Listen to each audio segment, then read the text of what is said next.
So now we are reading internal audit. So internal audit is basically checking your own function, checking itself. So here it is saying that internal audit through a part of an internal control. It is a part of internal control and it's a function in itself as administration itself. It's a function, administration, production, personnel, marketing. Whereas internal check devices the form and flow of operation of an entity so that an automatic check carried out as a transaction occur. Internal audit is a critical appraisal of functioning of various operations of an entity enterprise, including the system of internal check. This evident in its definition itself as an independent appraisal function. So basically it is an internal check and balance. Now the internal audit is it's traditional and made on behalf of a management to ensure only the adequacy and effectiveness of internal control. So it is basically a traditional parlance meant an audit on behalf of the management to ensure only basically to adequate and effectiveness of internal control.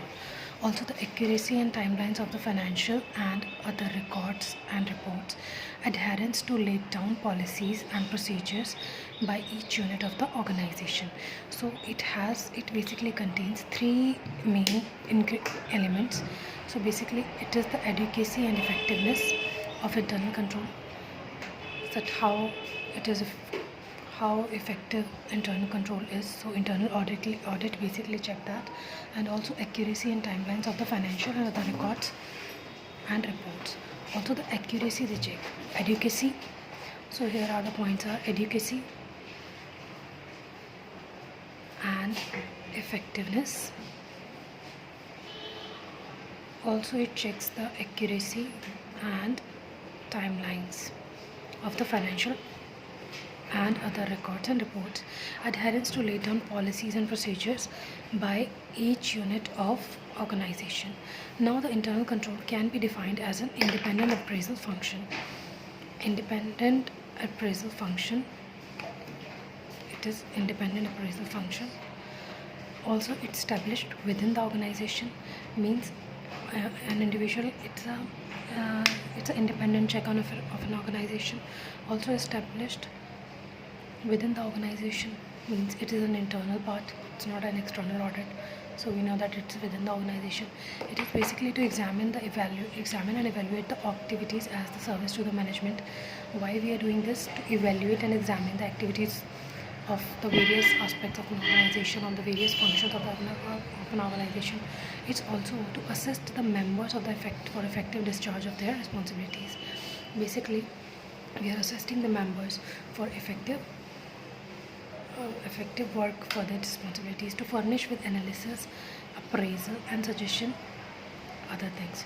So basically it also helps to furnish the analysis, appraisal and suggestion. So following are the main aspects of internal audit. What are the main aspects? So first we learn that the internal control is a traditional so what an internal control do? Internal control basically adequate and effective on internal controls. Also it helps in accuracy and timelines of the financial and other records. Also it adheres the rule, policy and procedure, whatever be the terms of the work has been decided by a unit, that is to be adhered by such through this. And also it is independent appraisal. Now if we read the main ingredients also, that will main aspects also, ingredients aspects we could also term as same thing. Now it is review, appraisal and evaluation of soundness, adequacy and application of financial, accounting and other operating controls. So basically through this what we can do, we can review, appraise and evaluate the soundness and adequacy also effectiveness of the internal control. Now ascertaining the adequacy and reliability of the management information, we also ascertain the adequacy and reliability of a management information and control system, ascertain the achievement of management objective. We can ascertain the management objectives here and the compliance with established plans, procedures. We can also comply with the various plans, procedure, policies and laws, regulation, rules, regulation. It also helps in ensuring proper safeguards for assets, their utilization and accounting thereof. We can also have a proper check of their assets of the company. It also helps in safeguarding the asset of an organization. Also detecting and preventing fraud and error. This is the main point here. That is to detect and prevent the fraud or error. Whatever be the fraud and error, we can detect and also prevent from such kind of fraud. Now it is that ascertaining the integrity of the management data in the organization. We can ascertain the integrity of management data. Also identifying the areas of the cost reduction, that how we can reduce the cost of the organization, coupled with increased production, that how we can have a increased production, how we can reduce the cost. Like if we are increased production, they were want to say here is that if there is 100 pen, like 100 pen is manufacturing by the company, and the cost is variable cost and fixed cost, you may know that the fixed cost is same, and if we increase the production within the same, hardly if we pay 50 rupees extra, and we can have a 110 pens. So it's a benefit entail to increase production, because fixed cost is similar. So through this we can improve productivity and also improve system. Now ascertaining the quality of performance, it also helps to an organization to have a quality of the performance and undertaking value of money exercise. Also compliance with the various laws, statutory rules, including adherence to compliance, avoid adverse comments on the statutory auditors, undertaking special reviews. Basically, special reviews can also be undertaken here, assignment directed by the management to ensure economic and efficient use of the resources. Through this, we can economical and we can efficient use of the resources of an organization. Okay. So what are the steps of internal control? Here we check the internal audit. Now we are at the main topic, which is internal control here. So in the internal control, it is basically in order to establish internal control mechanism, the following parts need to be kept in the view. Basically identify the key areas where the internal control mechanism is to be established. Means what are the areas where we can implement internal control mechanism. Also every workflow should be documented, that if it is not complete, if any other person has not checked it out, it means we need to check all the workflow. Also the person's role, we have to segregate the person's role.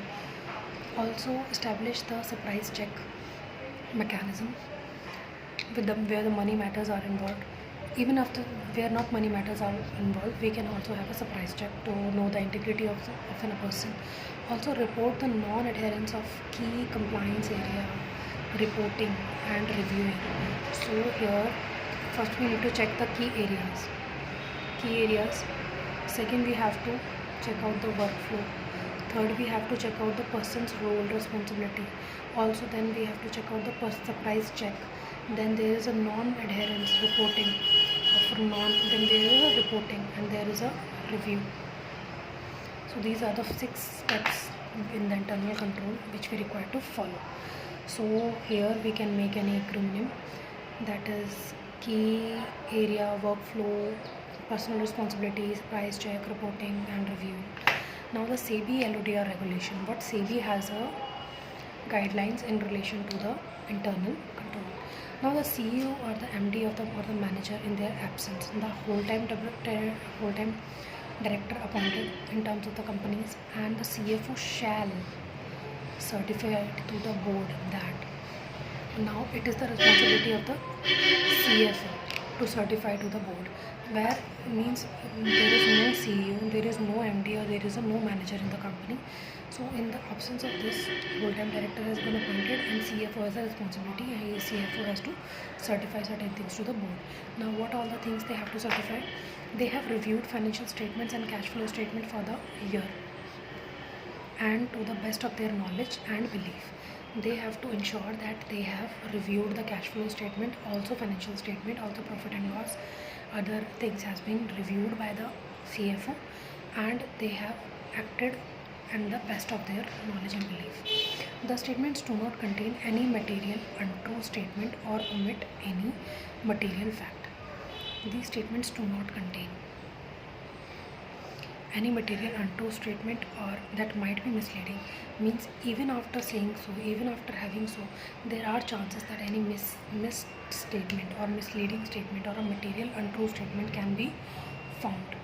So these statements together present a true and fair view. So through these statements, we can have a true and fair view of the company's affairs and in the compliance with existing accounting standards, applicable laws and regulations.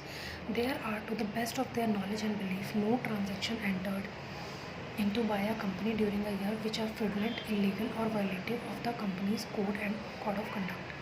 Now they accept responsibility for establishing and maintaining internal control for financial responsibility reporting, and they have evaluated and the effectiveness of the internal control system of the company pertaining to financial reporting, and they have disclosed to the auditors and audit committee deficiency and designed or operation of the internal control, if any, for which they are aware the steps that they have to be taken. So here they first said that they have to check out, they have to review, basically they have to review the financial statement and cash flow statement of an organization. Now this statement should not contain any, this statement do not contain any misleading or material untrue statement or omit any material fact or contain any misleading statement. So also these statements together present a fair and true view.